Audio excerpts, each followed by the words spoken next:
शादी के बाद नील ने सभी के सामने तेजस्विनी से एक बड़ा वादा किया।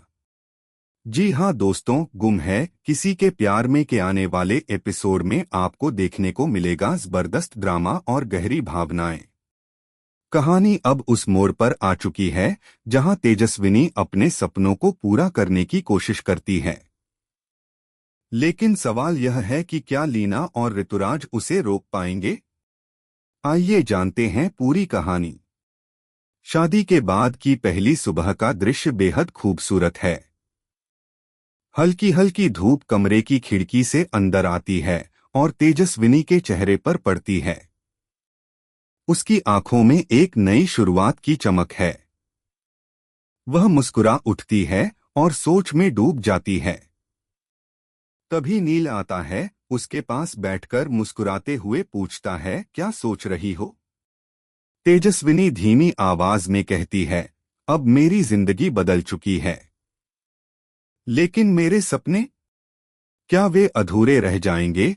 कुछ पल रुककर वह हिम्मत करती है और नील से साफ कहती है कि वह अपनी एमबीए की पढ़ाई पूरी करना चाहती है और साथ ही अपने म्यूजिक करियर पर भी काम करना चाहती है। इतना सुनते ही पास खड़ी लीना गुस्से से तिलमिला उठती है। वह तेज आवाज में कहती है, इस घर की बहू न तो बाहर जाएगी और न ही गाना गाएगी। तुम्हें सिर्फ घर की जिम्मेदारियां निभानी हैं। यह सुनकर पूरा घर चुप हो जाता है। माहौल भारी हो जाता है। तेजस्विनी की आंखों में आंसू आ जाते हैं, लेकिन वह हार मानने वाली नहीं होती। वह मजबूती से कहती है, यह सिर्फ मेरा सपना नहीं, मेरे बाबा का सपना है। मैं इसे अधूरा नहीं छोड़ सकती। नील अपनी मां की बातों से बहुत दुखी होता है, लेकिन तेजस्विनी की हिम्मत और जज्बा देखकर वह पूरे परिवार के सामने खड़ा हो जाता है और कहता है, मैं तेजस्विनी का हर कदम पर साथ दूंगा। उसके सपनों के रास्ते में कोई नहीं आ सकता, और मैं भी नहीं। यह सुनकर तेजस्विनी की आंखों से खुशी के आंसू बह पड़ते हैं। उसे यकीन हो जाता है कि उसका हमसफर उसके सपनों की कदर करता है। लेकिन लीना यह सब देखकर जल उठती है।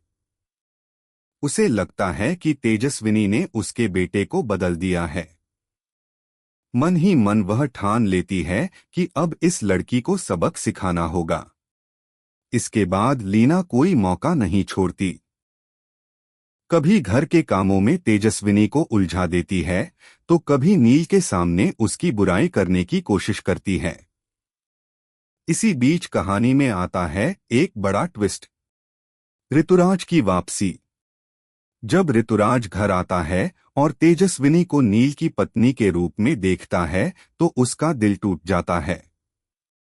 गुस्से में बड़बड़ाते हुए वह कहता है, यह कैसे हो सकता है? मैं हमेशा से तेजस्विनी को चाहता था, फिर यह सब कैसे हो गया? लीना, जो पहले से ही तेजस्विनी से नाराज थी, तुरंत ऋतुराज को अपनी साजिश में शामिल कर लेती है। वह कहती है, अगर हम दोनों मिल जाएं, तो तेजस्विनी की जिंदगी बर्बाद कर सकते हैं। शुरुआत में ऋतुराज हिचकिचाता है, लेकिन फिर बदला लेने के लिए तैयार हो जाता है। इसके बाद तेजस्विनी को हर तरफ से परेशान किया जाने लगता है। कभी उसकी पढ़ाई में अड़चनें डाली जाती हैं, कभी उसके म्यूजिक करियर में मुश्किलें खड़ी की जाती हैं। यहाँ तक कि नील के मन में भी उसके खिलाफ गलतफहमियां पैदा करने की कोशिश की जाती है। लेकिन तेजस्विनी हर बार हिम्मत और धैर्य से इन सबका सामना करती है। जब नील को लीना और ऋतुराज की साजिश की भनक लगती है, तो वह तेजस्विनी के सामने खड़ा होकर कहता है, तेजस्विनी पर शक करना मतलब खुद पर शक करना। मैं उसके साथ हूं और हमेशा रहूंगा। नील की इन बातों से तेजस्विनी का